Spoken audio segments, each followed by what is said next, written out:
მოგესალმებით ჩემო ძვირფასო მაყურებლებო. მოდით დღეს მოვამზადოთ უგემრიელესი ბადრიჯანი.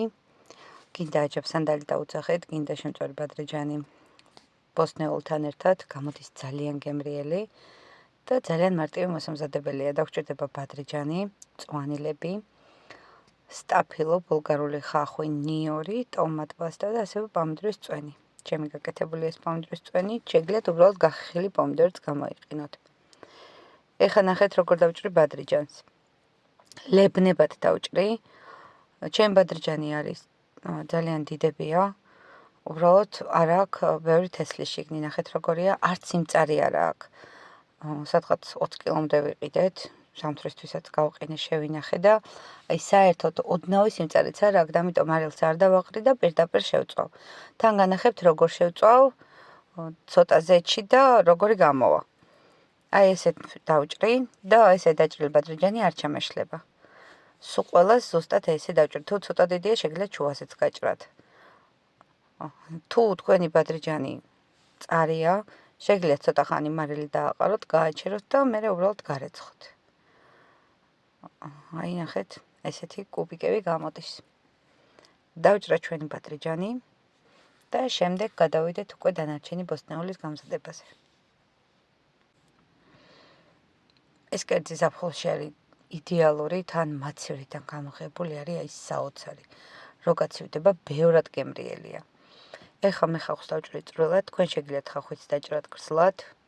უბრალოდ ჩემ ბიჭებს ეს კერძი ძალიან უყვართ და ხახვი დიდად არ უყვართ საჭმელში და სულ ვცდილობ წვრილად დავჭრა. ეხლა და ამასობაში თან ვახურებთ ტაფას.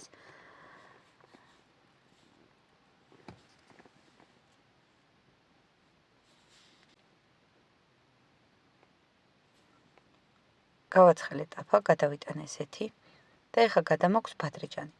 პირველად რასაც დავასხავ ტაფაზე ზეთს, ცოტა ზეთი უნდა ინახეთ როგორ არის, არც ტივტივებს ბადრიჯანი არაფერი. ეს ზეთი საკმარისია სრულად მთელი ბადრიჯნის შეწვაში, ნახეთ. ეხლა ტაფას კარგად გავავსებ, გადავიტან სულ ყველა ბადრიჯანს და ეს ზეთი არის საკმარისი. დაჟე ბოლოს ცხიმიც და ბადრიჯნის წვენით დარჩება ტაფაში და განახებთ. შეგიძლიათ თუ არ გინდათ ტაფაში შეწვათ ბადრიჯანი, შეწვათ ასევე აეროგრილში ან ღუმელში. უბრალოდ მე ესე ძალიან მომწონს. არც იშლება და ძალიან გემრიელი გამოდის. შეგიძლიათ ნებისმიერი კერძისთვის ესე მოამზადოთ ბადრიჯანი, როცა ამზადეთ ბადრიჯანს. მე ნიგვზიანი ბადრიჯანსაც ესე გამიკეთები, ახლა დავახურებ თავს და ნელ-ნელა მერე ამოურევ, რომ არ დაგვეწვას. ამასობაში დავჭრი ბულგარულს. ბულგარულსაც დავჭრი გრძლად. აი ნახეთ, ხა ამას გავყოფს ამათ. თქვენ ნებისმიერ როგორც გენებოთ, ისე დაჭერით. უბრალოდ ესე ბოსტნეული კერძი არის ჩაუშლელი. ეს ყველაფერი ახლა მოვბრაწავ და დიდი ხანი არ გავაჩერებ და გამოვა ძალიან კარგი. სტრუქტურა იქნება კერძი იდეალური. ეხლა ნახეთ, ზეთი ტაფაში თითქმის აღარ არის, შეიწოვა ბადრიჯანმა, ეხლა კარგად ამოურევ და ესე ნელ-ნელა კარგად დავბრაწავ. ცეცხლი მაქვს თითქმის მაქსიმალური. უბრალოდ არ უნდა დაგეწვათ. აი ნახეთ. და ეხლა ბოლოს განახებთ, რამდენი ცხიმი დარჩება კიდე ტაფაში. ეხლა გავხეხავ სტაფილოსაც, ბოსტნეულს ყველაფერს წინასწარ მოვამზადებ. სტაფილოს ხეხავ ჩვეულებრივად. აი უკვე ნახეთ, ნელ-ნელა ჩვენი ბადრიჯანი მოიბრაცა, მოიშუშა.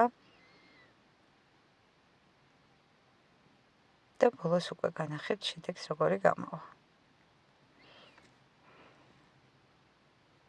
ესე ვამზადებთ ნიგვზიან ბადრიჯანსაც, როცა ძალიან მიჩქარება და მართლა ძალიან კარგი ხერხია. სტაფილო გამზადებული მაქვს, ბოსტნეული დაჭრილი მაქვს, ეხლა დავჭრი ქინძს, ქინძი ვიშოვე და მომილოცეთ. ჩემ ბედნიერება საზღვარი არა აქვს, რომ ბაზარში ვიპოვე ქინძი და მე მგონი რავიდრაც იყო ყველა მევიყიდე. ოღონდ მართლა ბლომად ქინძი, რეჰანიც უხდება, მაგრამ რეჰანი ვერ ვიშოვე და მწვანე რეჰანი აქვს და მაგას უშვები, ამასაც წვრილად დავჭრი. და ნიორი. რეჰანი ძალიან მოუხდება, უბრალოდ მე არა მოქვს და ეს მწვანე რეჰანი ძალიან კაი გამოვიდა.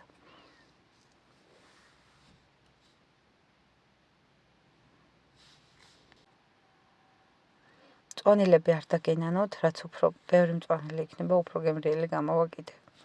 აი ეხა ნახეთ, რამდენი წვენი გამოუშვა ბადრიჯანმა და ზეთი. და ის ერთი დიდი ტაფა ბადრიჯანი აი ესე კარგად შეიწვა. ზოგი დაბრაწულია, ზოგი ჩაშლილია, მაგრამ ბადრიჯანი ჩაშლილი არ არის. ეხა გადავიხებ, მე ვაკეთებ 2 მაგ დოზას და თქვენ დაგიწერთ ჩვეულებრივად 1 დოზის რეცეპტი. ეხა შემდეგ კიდე 1 ტაფა ბადრიჯანი მაქვს, იმასაც ესე კარგად გავავსებ და მოვბრაწავ. ბევრი ცხიმი არ მიაქვს. ესეთი შემწვარი უფრო გემრიელი გამოდის. შეგიძლიათ კიდე გავიმეორებ ღუმელში შეწვა თან აეროგრილში. ეხა ოდნავზეც კიდე ესე მოვასხავ და კიდე გავავსებ ტაფას ბოლომდე. აი ესე კარგად. ამასობაში გავაცხელებ ქვაბს, აიღეთ დიდი ქვაბი. აქაც ცოტაზეც მოვასხავ და გადავიტან ჩვენ ბოსტნეულს. ბოსტნეული ყველაფერი ერთად გადამაგ და დიდ ცეცხლზე აი თან მოიბრაწება და თან მოიშუშება. ბოსტნეულიც არ უნდა ჩაგვეშალოს.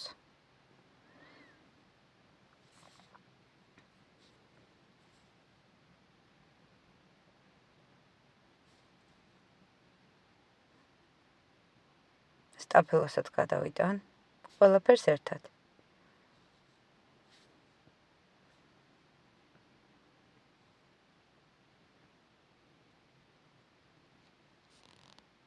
აი ნახეთ, ესე კარგად მოვშუშავ ბოსტნეულს. ძალიან დიდი ხანი არ უნდა, ბულგარული არ უნდა დაგვეშალოს. კარგად რომ მოიშუშება ჩვენი ბოსტნეული, გადავიტან ტომატ პასტას. ბადრიჯანი ცალკე იწვება. უბრალოდ მე მქონდა ბევრი და 2-რად გავყავი, თქვენ შეგიძლიათ პარალელურად მომზადოთ ცალკე ბადრიჯანი და ცალკე ბოსტნეული. ტომატ პასტასაც კარგად მოვბრაწავ. კარგ სასიამოვნო სუნს რო გამოუშვებს ტომატ პასტა მზად არის. და შემდეგ გადავიტან პომიდორის წვენს. მე კიდევ ერთხელ გავიმეორებ, მაგ სახში მომზადებული პომიდორის წვენი, თქვენ შეგიძლიათ უბრალოდ პომიდორი გახეხოთ და ისუქნათ.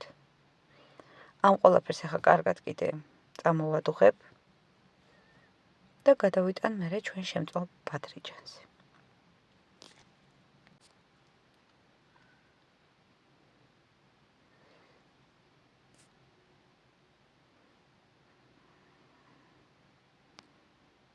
ეხა ყველაფერს კარგად აურევ. ცოტა ხანი წამოვადუღებ. აი ნახეთ ბულგარული როგორაა.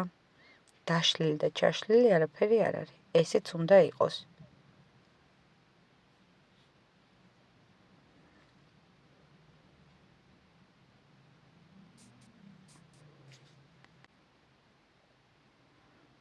ეხა მოვაყაროთ მწვანილები.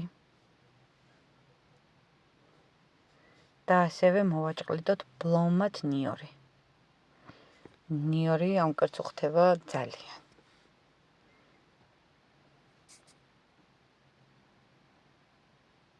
არ დავიშუროთ ნიორი.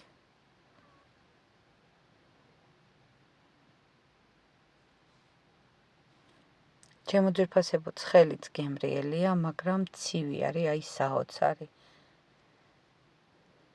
თან თუ მჭადის ქვილიც გაქვთ და მჭადებსაც გამოაცხობთ ხო საერთოდ. მე დღეს შოთისპურები გამოვაცხვე. თუ გაინტერესებთ შოთისპურის რეცეპტს, აუცილებლად გადავიღებთ, დამწერთ კომენტარში.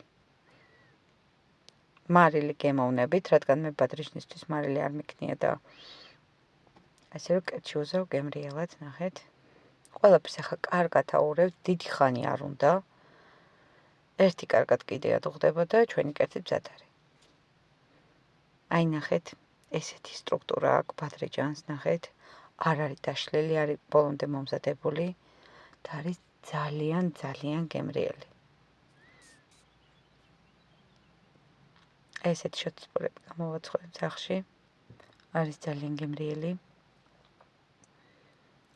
გამოიწერეთ ჩემი არხი და მომავალ შეხვედრამდე.